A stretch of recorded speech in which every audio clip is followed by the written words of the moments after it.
very good evening to you. Welcome to News 360 live from our studio here at Adisanwe Kanda in Accra. I am Martin Asiedu-Date. You're also live on our socials on 3news.com and TV3 Ghana. I am Bernice Abubeidu Lansa. The headlines in a moment. News 360 headlines is brought to you by Flamingo Paint, Pepsodent Charcoal and Pepsodent Herbal, EcoBank. Tonight, police arrest suspects over assassination of Queen Mother of Abamba near Amanting in Atebu, Manting District.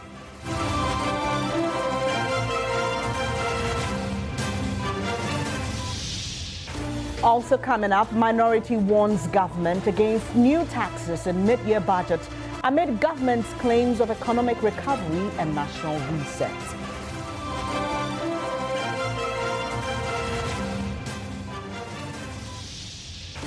Later in the bulletin, health professionals warn that late detection of kidney, bladder and prostate diseases continue to reduce success treatment outcomes.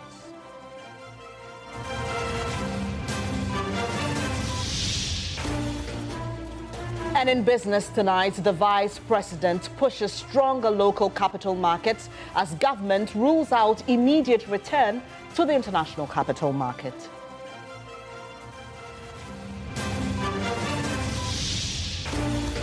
Elsewhere around the world, UK scientists at Oxford University developing a new vaccine that could be used within months to help tackle the Ebola emergency.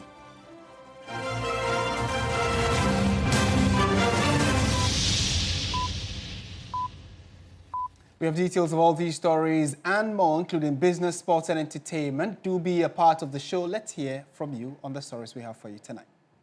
And today we start off on a rather disturbing note. Months after the assassination of the Queen of Abamba shocked residents of the Atebubu Mantin district, police has arrested suspects linked to the fatal shooting.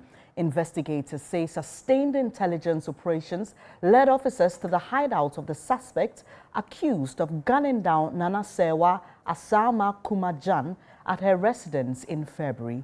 Stanley Nibleu has filed this report from Atebubu in the Bono East region.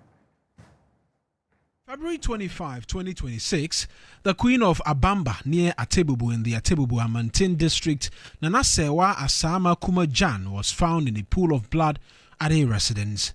The Queen Mother was later pronounced dead while the suspects fled. The incident heightened insecurity in the area. Police investigations established that the deceased Queen Mother opposed the alleged plans of a chief from Akokia to sell stool lands and install a chief of his choice in Atebubu, leading to the alleged orchestration of her assassination. However, luck ran out for the suspect. After months of intelligence-led operations, police tracked the suspects to different hideouts and arrested them. In all, 8 persons have been arrested in connection with the murder of the Abamba Queen Mother. Inspector General of Police Christian Tete Yohunu, together with members of the Police Management Board POMAB, visited Atebubu to take custody of the suspect. Police say a chief from Akokia allegedly contracted the suspect to assassinate the Queen Mother for 50,000 cedis. Investigators say 40,000 cedis was paid after the killing was carried out. The IGP, Christian Tete Yohunu, provided further details on the arrest. Following intensive interrogation, one of the suspects, Abdul Razak Ibrahim Langa, alias Zak, informed police that he knew about that murder case. He also indicated to police that the ghost of the Queen Mother had been tormenting him and as such wanted to confess everything. Upon further interrogation, suspect Nana Yao Bediako, alias Nana Yao, was identified as the person who shot the Queen Mother. He confessed to the crime and mentioned suspect Nana Ousu Sankofi II, also known in private life as Charles Kofi Ousu, the chief of Akokwa, as the one who contracted them to kill the Queen Mother. Police say the main suspect confessed that the ghost of the slain Queen Mother had been tormenting him following his arrest in Kaswa. Police also say the chief from Akokia allegedly attempted to bribe officers with 200,000 cedis and paid 100,000 cedis upfront. The money has been retrieved and kept as evidence. The body of the slain Queen Mother is yet to be interred. Meanwhile, police in Atebubu have also made a breakthrough in another investigation involving 6 armed robbery suspects. The suspect allegedly opened fire during a robbery attack at a GB fuel station, leading to the deaths of 2 bystanders. Police say 3 suspects are currently in custody, while 3 others died from gunshot wounds after allegedly attempting to escape arrest. The Bono East Regional Police Commander, DCOP Shaibu Abubakar Sadiq Osei, elaborated further. The team also arrested 2 female suspects, Abibatu Sambu and Umaru Amama, who are the wives of suspect Nuhu Audu, after they were named as the ones who kept the group's weapons after every robbery. He named suspect Nuhu Audu as the leader of the gang and Alhaji Gawo as the overall boss, who is the owner of the weapons used by the gang in the robberies, as well as the financier of various gangs in the area. The suspects are being transported to Accra for further investigations and prosecution. Let's go to Parliament now, and the Minority Caucus has warned that the government against introducing new taxes in the upcoming mid-year budget review. The minority insists that despite promises of economic recovery and a national reset, many Ghanaians are yet to feel any real improvement in their daily lives. Noble Crosby Annan reports. The Minority Caucus in Parliament says despite the government promises of a national reset, many Ghanaians are yet to experience meaningful improvements in their daily lives. The caucus points to NHI's arrears, delays in school feeding grants, shortages of teaching materials, amongst others. Despite the NDC's promises of a national reset, basic service deliveries remains largely unchanged. The minority also raised concerns over rising youth unemployment, warning that the situation could become a national security threat if urgent action is not taken. Meanwhile, the caucus says it will strongly oppose any new taxes in the upcoming mid-year budget review. Ghanaian families are yet to feel tangible relief in their daily lives. Where are the jobs? 2026 mid-year budget review. Should the government miss targets or seek to introduce new taxes, the minority will fiercely contest it. Responding to the minority's criticism over taxes, Majority Leader Mahama Yaraga insisted the government has fulfilled its promise to abolish several taxes introduced under the previous administration. As for taxes, I'm sure you know that this government has abolished all the taxes that we promised to abolish when we come into office. So our record there is not in doubt. He acknowledged that youth unemployment remains a major challenge, but argued the situation is largely the result of accumulated economic difficulties inherited from the previous government. I do agree with you that a lot of work needs to be done in the area of creating employment. Many of those who are unemployed have left school for more than 8 years.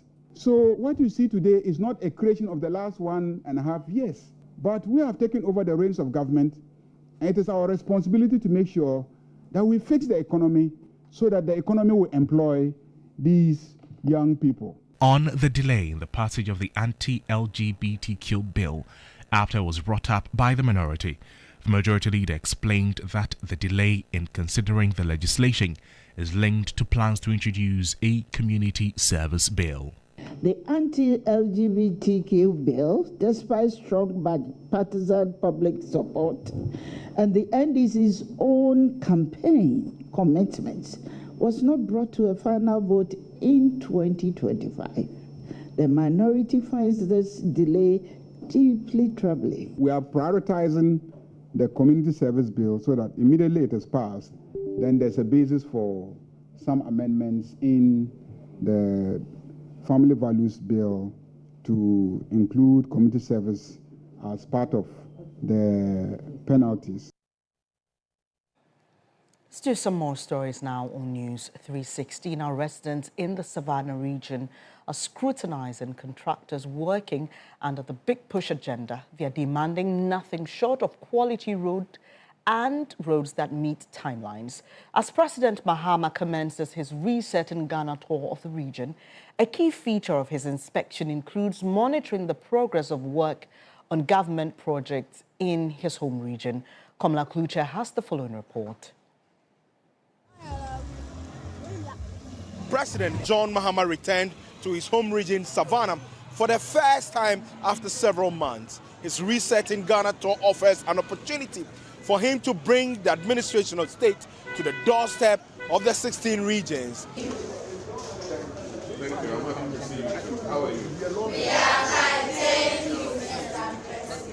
The first port of call was Sola, where he launched the basic science and technology and mathematics for the community schools. Tomatoes. We've seen that when we put the blue litmus paper inside the tomato, it turns to red. Then we kept the red inside, it didn't change. And 2 wires, which the red is positive and the black is negative. Impressed with the display of engineering skills by the school children, the president took a dig at the previous administration's handling of STEM education. In the past, some government's idea of STEM was to build standalone STEM institutions. And so they built some STEM senior high schools. But the problem with those standalone STEM schools is that it gives access only to a privileged few. Our idea is to democratize STEM and decentralize it so that every child can have the opportunity to learn science, technology, engineering, and mathematics. Moments thereafter, he inspected and cut sod for the College of Education in Bole. The president then moved to cut sod for the 24-hour economy market in Bole that will have all amenities of modern markets. The Savannah region has one of the poorest roads in the country. The construction of the N12 remains a priority for the government under the Big Push agenda that is spearheading construction across the country in some 2,000 road projects. There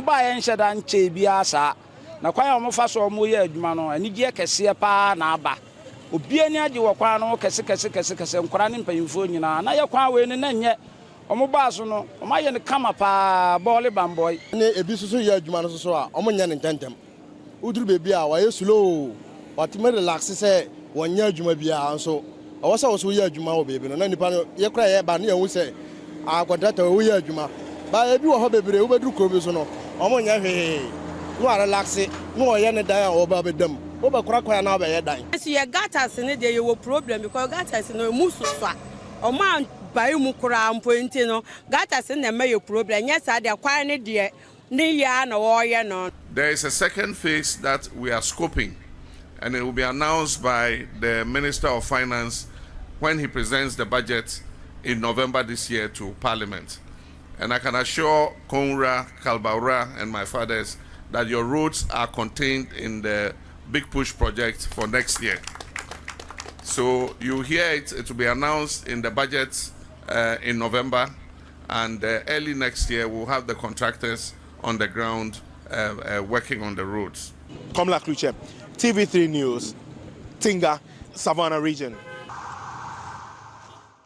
Let's come back to the Greater Accra region, where after months of public criticism and growing concerns over transportation difficulties across the country's major cities, government has finally commissioned 100 newly imported Metro Mass transit buses for public use. The buses, which arrived in the country several months ago, had remained parked, raising questions from commuters. The Vice President, Professor Nana Jane Opoku-Agyeman, has officially commissioned the fleet, describing it as a major step towards improving urban mobility and reducing commuter hardship. For weeks, questions had dominated public discourse as to why the 100 Metro Mass buses that were procured were still parked, while passengers struggled daily during rush hours to access public transport.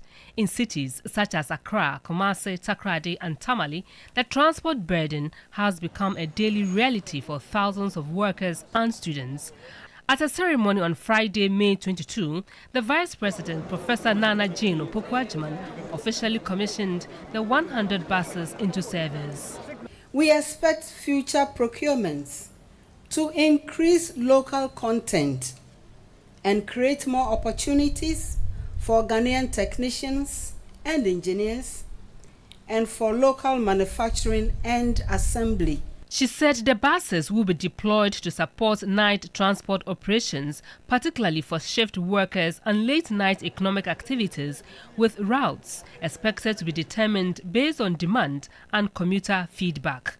Managing Director of Metro Mass Transit, Cesar Kale, says the new fleet will promote 24-hour transport services and support free transportation initiatives for elderly citizens. The Transport Minister, Joseph Bukari Nikwe, challenged Metro Mass Transit to improve its internal operations and financial sustainability. We would not like a situation where you are given 100 buses and you yourself cannot work internally to bring in more 100 or 200. Transport analysts, however, say the commissioning alone will not solve the transport challenges unless maintenance culture and operational efficiency are prioritized, which was echoed by the Vice President. Please maintain these buses well. Eliminate waste and leakages. The public deserves our respect. Please serve the public with courtesy and efficiency. Deployment of the first 100 buses is expected to pave the way for the delivery of the remaining 200 buses under the broader fleet expansion program. As these buses begin rolling onto the roads, expectations will be high that this intervention delivers not just visibility but real impact. Evelyn Tinkma, TV3 News, Accra. Now, about 72 hours. That's how much longer the leadership of the opposition New Patriotic Party will have to wait before submitting their petition against the Circuit Court 9 judge. This was after their planned effort to report His Honor Joseph Yenuban Kunsong was delayed due to the absence of the Chief Justice Paul Bathoboni. Elizabeth Enyonam Haliga was at the Supreme Court and reports. The leadership of the main opposition New Patriotic Party gathered in their numbers to demand action from the Chief Justice over what they describe as glaring bias in the administration of justice by a Circuit Court judge against their party members. Non-members of the party, Abronye DC and Baba Mandu, were arraigned before His Honor Joseph Yenuban Kunsong on charges of publication of false news and conduct likely to breach the peace, misdemeanors that attracted remand into custody. According to the party, those separate decisions constitute grounds for bias, hence their demand for a reprimand of the judge. He should step aside from the case because he has shown his bias. However, granted, we even want him out. What would be wrong? They set the precedents. They removed a Supreme Court judge. So if we call for that, it's fair. We are not running away from the cameras to accept accountability. This is not what we are doing. What we are doing is a simple task. If you criticized me, let me criticize you. The failure of the government shows everything today. It tells you that the government hasn't got anything to offer. All they do is to arrest people. There's a young girl that was arrested, 26-year-old girl. What is the grievous crime that has been committed?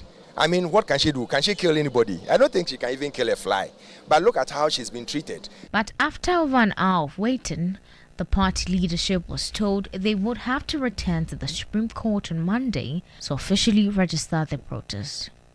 The party says free speech is under attack under the current administration, a position strongly challenged by the Attorney General, Dr. Dominic Ayine. In a related development, the Media Foundation for West Africa says more people have been arrested over speech-related offences during the almost 1.5 years of the Mahama administration than under the previous administration. In a release detailing what it describes as a sharp increase in public arrests targeting dissent, the Media Foundation for West Africa cited up to 14 such arrests by the police using Section 76 of the Electronic Communications Act and Section 207 and 208 of the Criminal Offences Act. Let's turn attention to health now. And late detection of kidney, bladder and prostate diseases continue to be a major health concern in Ghana. Many patients only report to health facilities when the conditions are already in advanced stages, making treatment more challenging. Health experts are therefore urging the public to take early symptoms seriously and make greater use of medical imaging for timely diagnosis and improved chances of recovery. Kidney diseases are increasingly becoming a major health concern in Ghana, with health experts warning of a steady rise in cases across the country. Medical professionals say part of this trend is linked to environmental pollution, including the contamination of water bodies from illegal mining activities, commonly known as galamsey, which exposes communities to harmful substances that can damage kidney function over time. Nephrologist and kidney expert Dr. Charlotte Osafo at the 14th annual meeting of the Ghana Association of Radiologists spoke on the growing concern. In the early stages, it is asymptomatic. So, there are no symptoms whatsoever. If you begin to see symptoms, then it is advanced. And some of the symptoms that you can see will be, it starts with tiredness, sometimes swelling around your legs, around your eyes. You see itching, you start itching, sometimes nausea. Anything you take in, you vomit, you get all swollen up, you become very pale. All these are signs or symptoms that show that the disease is advanced. She urged the public to regularly go for health checks to support early detection and timely treatment. If you go to the hospital and the doctor says that, okay, we've done your blood test, we've seen that you've got kidney disease, go and do ultrasound for me. Don't say that it's expensive, I can't do it, because with that, it helps us, to tell whether it is something that can be salvaged or it has reached a point where nothing can be done. So it's not only about chronic kidney disease, but other, diseases that affect the genitourinary system. The head of radiology department at the police hospital, ACP Francis Ofer, also touched on how imaging services play a vital role in the early diagnosis of kidney diseases. MRI, CT, they are all diagnostic imaging modalities. But then ultrasound is the most common and available. It is not all institutions that have the high-end imaging modalities. So we try to begin low and then you go up. We're urging government and all stakeholders that for this multidisciplinary approach to be successful, we need to retool our facilities across the length and breadth of the country with imaging modalities like CT scan, MRI, etc., etc. As radiologists and other health practitioners from different disciplines continue to work together, there is a growing emphasis on strengthening early detection and improving the management of kidney and other genitourinary tract diseases. Away from health, for the first time, Ghana will host the African Internet Governance Forum. The 15th edition is set to open in Accra on November 2, 2026.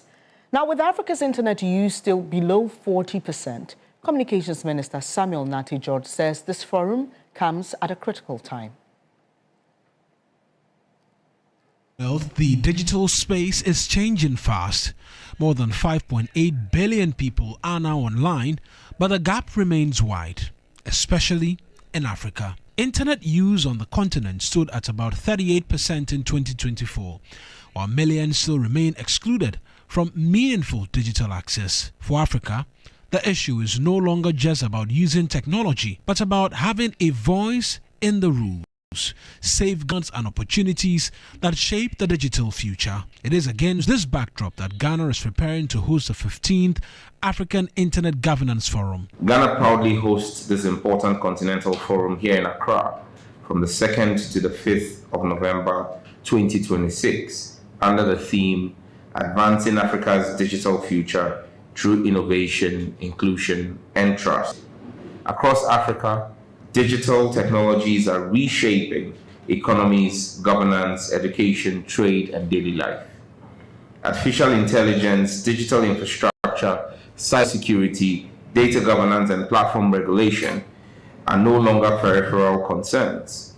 They are central to Africa's development, competitiveness, and digital sovereignty.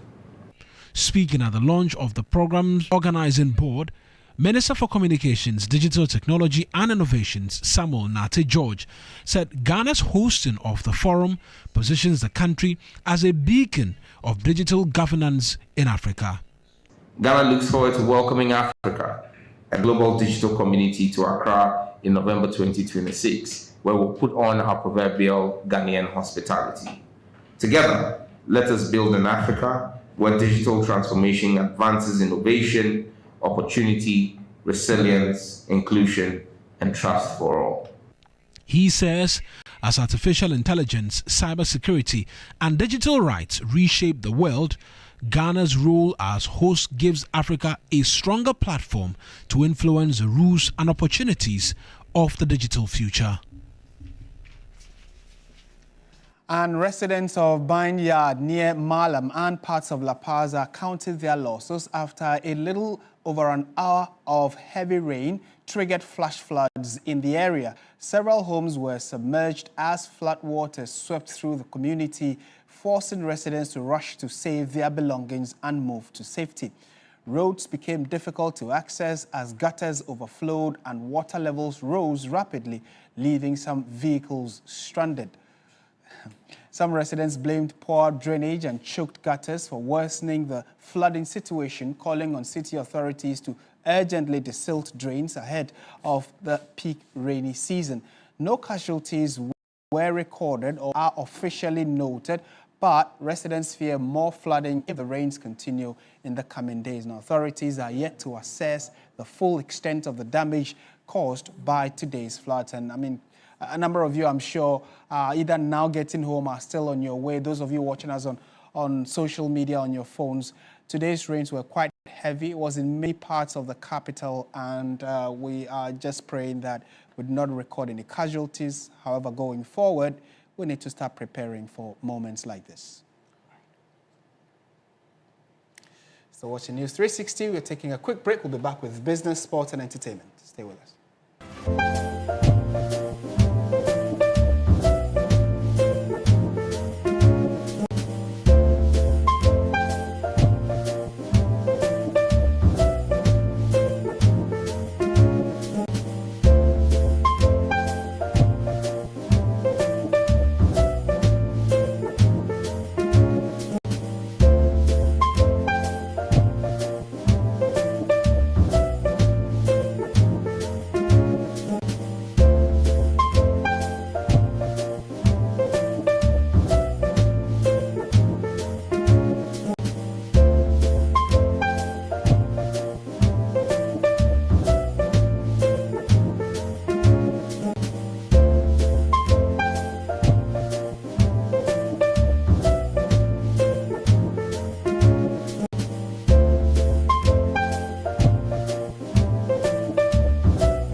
financial institutions, stronger foreign exchange systems, and credible market reforms capable of attracting long-term investment.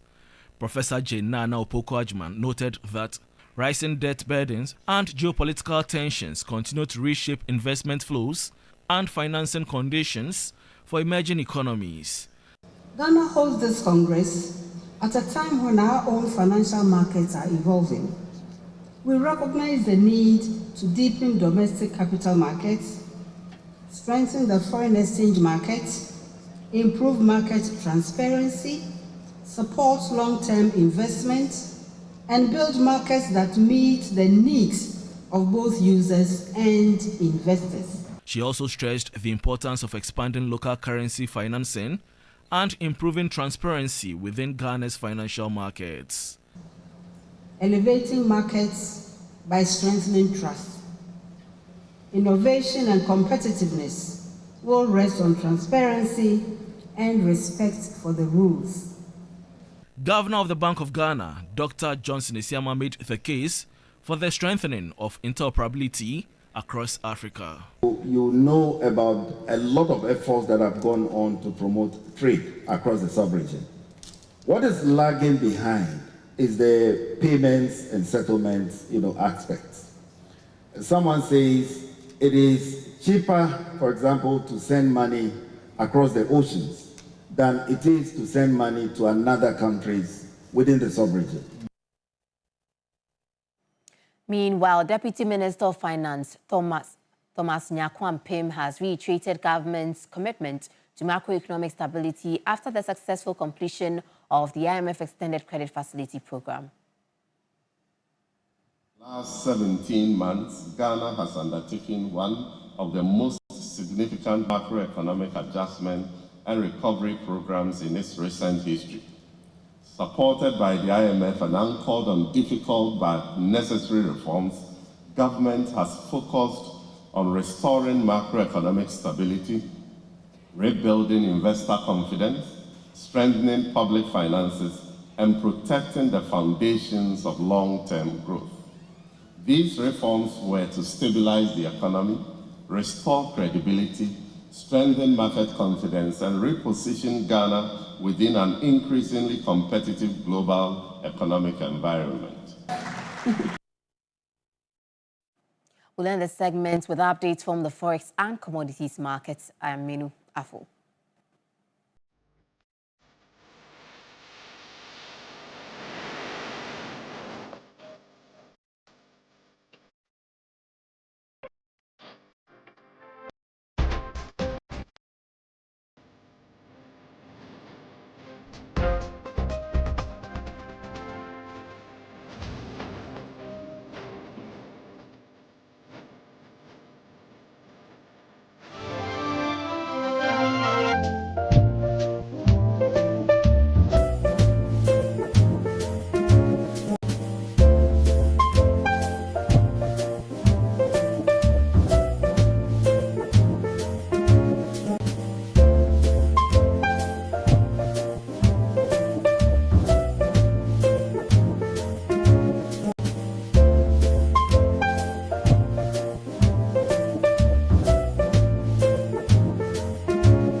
The Sports News segment is brought to you by Sasso Insecticide Spray and Quad.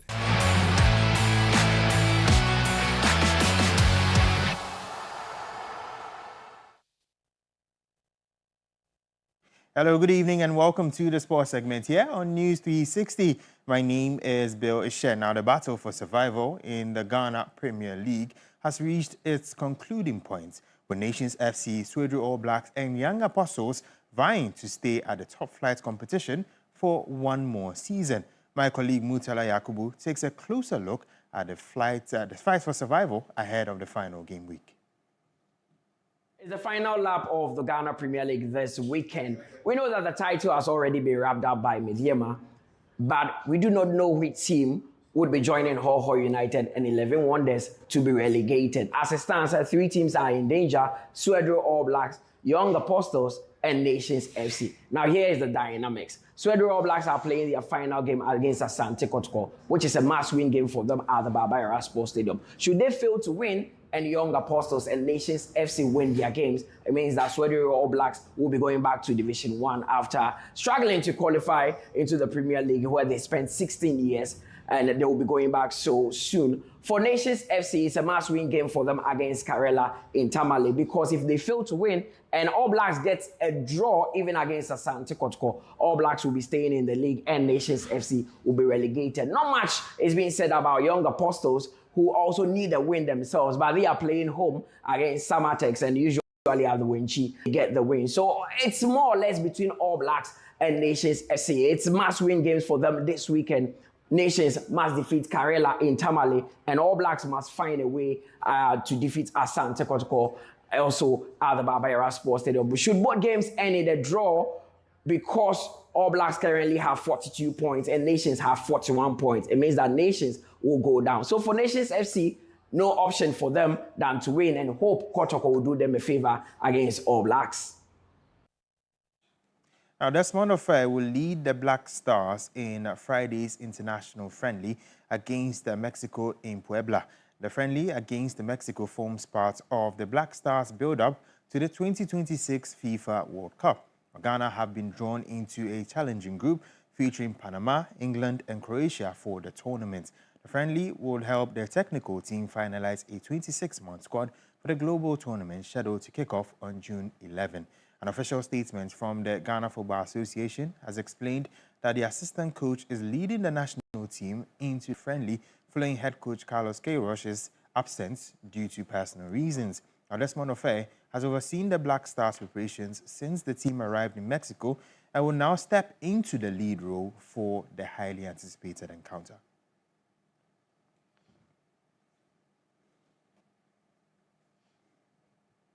Now to our final story. For more than 10 years, QNet, an international wellness and lifestyle company, has been the official direct selling partner and one of the official sponsors of Manchester City in the English Premier League. Now, they've put together a 5-day training clinic for young players in Accra. The following report from the second day has more details.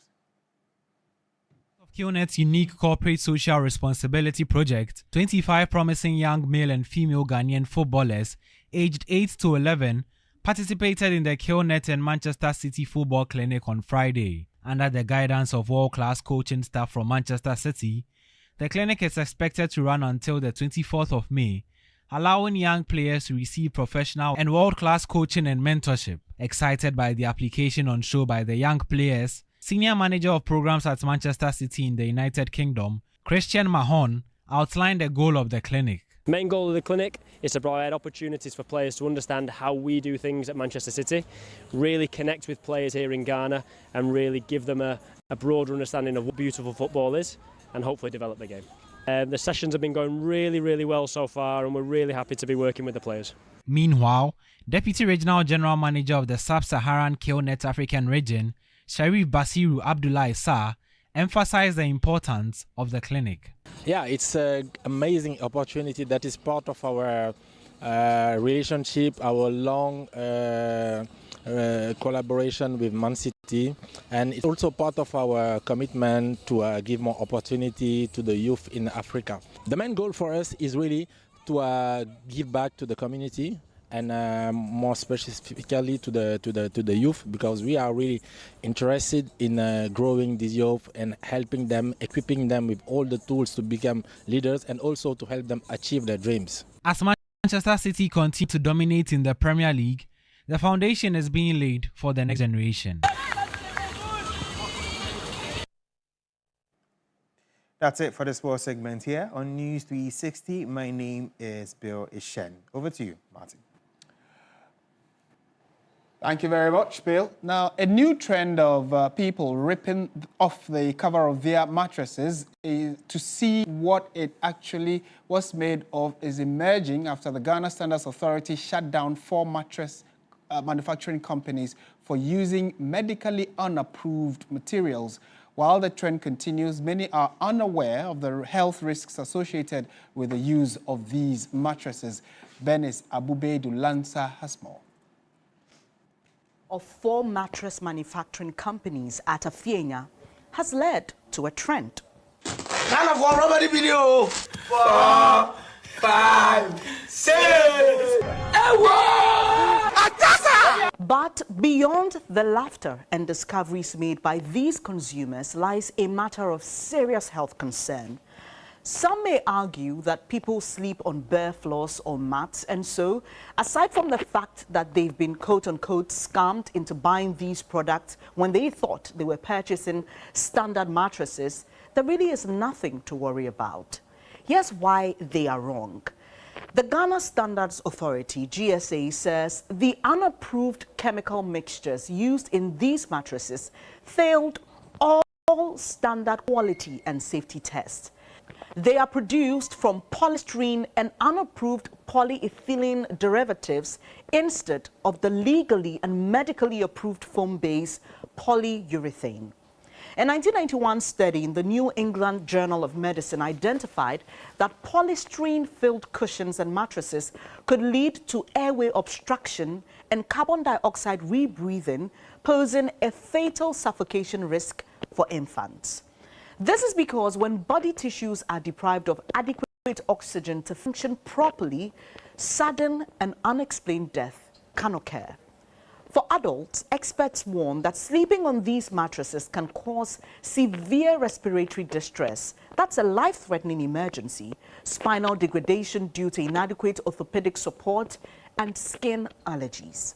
So before you sleep on your mattress again, you may want to ensure it's providing the rest and relaxation you need and not putting your health at risk. Benis Abubedu Lanza, TV3 News, Accra.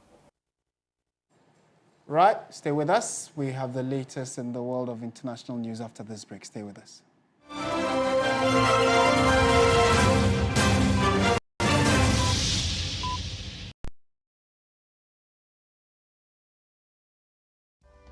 In my line of work, a confident smile is everything. Kale Charcoal Toothpaste keeps me on top of my game.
He smoked marijuana on stage, but he was detained and later released, with Romanian authorities formally indicting him on drug-related charges in October 2024. Despite the controversy, Wiz Khalifa said he meant no disrespect to Romania and praised authorities for treating him respectfully.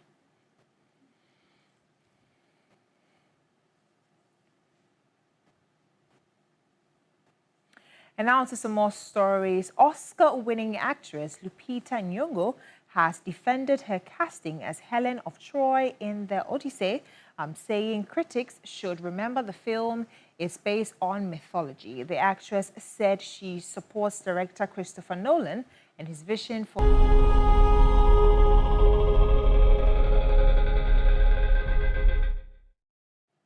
Well, that's it for the entertainment news segment here on News 360. My name is Noella Donko. Let's now bring you some stories from other parts of the world. And scientists at the Oxford University are developing a new vaccine that could be used within months to help tackle the current Ebola emergency. The outbreak, centered on the Democratic Republic of Congo, has resulted in 750 suspected cases and 177 deaths so far. The rare species of Ebola, known as Bundibugyo, for which there is no proven vaccine, kills around a third of those infected. There are no guarantees the vaccine will prove effective, and it will take animal research and trials on people to know if it will be successful. But scientists say they are working urgently in case the outbreak spirals and the experimental vaccine is needed.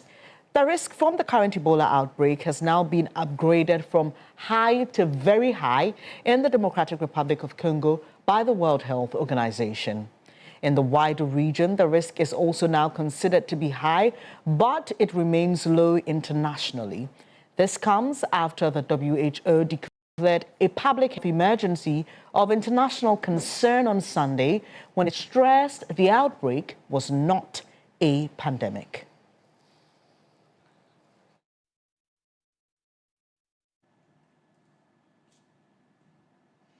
And let's go to the United States of America now. And Tulsi Gabbard has said that she is resigning from her position as the U.S. Director of International Intelligence in the Trump administration, citing her husband's recent bone cancer diagnosis. President Donald Trump said in a social media post that Gabbard has done an incredible job and we will miss her. That's a direct quote. In her letter, Gabbard said her husband, Abraham, faces major challenges in the coming weeks and months. Her resignation is effective the 30th of June. Aaron Lucas, the principal deputy director, will step in as acting director, Donald Trump indicated. Gabbard, a loyal supporter of Donald Trump during his 2024 presidential campaign, was confirmed as one of the most powerful figures in U.S. intelligence gathering weeks after he returned to the White House in 2025. So it's a pleasure sharing company with you. Thank you so much for watching News 360.